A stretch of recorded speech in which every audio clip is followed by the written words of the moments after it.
માટે ભાજપે પણ કમર કસી છે। અમદાવાદમાં શહેરના તમામ 48 વોર્ડમાં ભાજપના ચૂંટણી કાર્યાલય શરૂ। પ્રથમ એક સાથે શહેરના તમામ 48 વોર્ડમાં કાર્યાલયોની શરૂઆત કરવામાં આવી।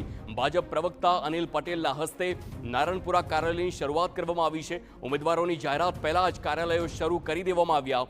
લોકસભા વિધાનસભા સમય પણ અગાઉથી જ કાર્યાલય શરૂ થયા હતા।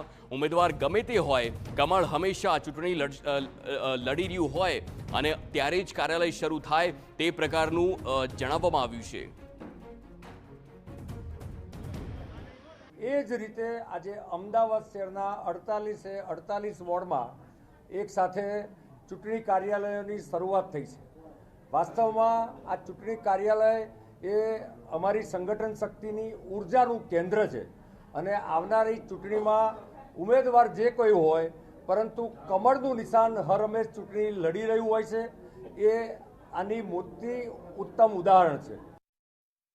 હવે રાજકારણ સિવાય ગુજરાતના